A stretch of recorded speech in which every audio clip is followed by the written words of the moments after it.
Munugode MLA ముఖ్యమంత్రిని target చేశారు. ప్రతిపక్షాలను తిట్టడం మానేసి తెలంగాణకు నువ్వేం చేశావో చెప్పు అని ప్రశ్నించారు.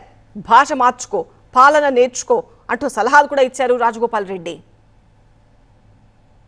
రెండో విడత కేబినెట్ విస్తరణలో మంత్రి పదవి దక్కకపోవడంతో పార్టీపై తీవ్ర అసహనం వ్యక్తం చేసిన రాజగోపాల్ రెడ్డి తన ఆక్రోశాన్ని రోజుకో రూపంలో వెళ్లగక్కుతున్నారు. తన మంత్రి పదవిని రేవంత్ రెడ్డి అడ్డుకున్నారని అనుకుంటున్న రాజగోపాల్ రెడ్డి ఆయనపై విమర్శలు గుప్పిస్తున్నారు. సీఎం బాధ్యతలు నిర్వర్తిస్తున్న రేవంత్ రెడ్డి ఇష్టమున్నట్టు మాట్లాడడం సరికాదన్నారు. 20 నెలలు ఆలస్యమైన నాకు బాధ లేదు, కానీ ఈ ప్రభుత్వంలో ఉన్న పెద్దల భాష మార్చుకొని ప్రజల పక్షాన నిర్ణయాలు తీసుకొని వీలైనంత త్వరగా మంత్రివర్గ విస్తరణ ఖాళీలు కూడా భర్తీ చేసి ఇప్పటికైనా మనం పాలన సరైన రీతిలో అందించే విధంగా ముందుకు పోవాలని చెప్పి సూచిస్తున్నారు.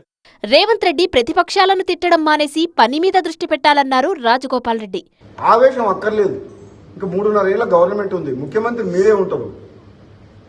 ఆ తర్వాత ఎవరుంటారు అనేది అప్పుడు చూద్దాం. తర్వాత ఎలక్షన్స్ అయిన తర్వాత కాంగ్రెస్ పార్టీ హైకమాండ్ ప్రజలు తీర్పిచ్చిన దాన్ని బట్టి నిర్ణయం చేద్దాం. అప్పటి వరకు మీరే ఉంటారు. అప్పటిదాకా ఆవేశపడకుండా గంటలు మాట్లాడకుండా ఆ గంటలు అనే స్పీచ్లు తక్కువ చేసి పని మీద ఎక్కువ శ్రద్ధ చూపిస్తే మంచిదని చెప్పి నా సలహా. అధికారంలోకి వచ్చినప్పటి నుంచి రాష్ట్రానికి రేవంత్ ఏం చేశారో చెప్పాలన్నారు కోమటిరెడ్డి. ఆవేశపూరితమైన ప్రసంగాలు మాట్లాడి ప్రతిపక్షాలను తిట్టి ప్రజలందరూ అసహించుకుంటున్నారు. మీరేం చేస్తారో చెప్పండి, మీరు ఇచ్చిన మాట నిలబెట్టుకోండి, కానీ ఊరికే 20 నెలల నుంచి మాది సేమ్ అనకండి అని ప్రజలు అనుకుంటున్న విషయాన్ని చెప్తున్న తప్పితే నేను వ్యక్తిగతంగా ఈ కాంగ్రెస్ పార్టీ 5 ఏళ్లు ప్రభుత్వం కొనసాగాలి. రేవంత్ రెడ్డి కమిషన్లతో కాలం గడుపుతున్నారన్నారు మునుగోడు ఎమ్మెల్యే. మిషన్ భగీరథ అని sand mafia, land mafia, liquor mafia లక్షల కోట్లు దోచుకొని రాష్ట్రాన్ని అప్లపాలు చేసిన మాట వాస్తవము. మీకు 20 నెలలు అయింది ఇప్పటి వరకు. పీసీగో మన రిపోర్ట్ ఇప్పుడు వచ్చింది. మీ పుణ్యకాలం అంతా మీరు ఈ రిపోర్ట్లతోటి ఈ కమిషన్లతోటే గడిచిపోయేటట్టుంది.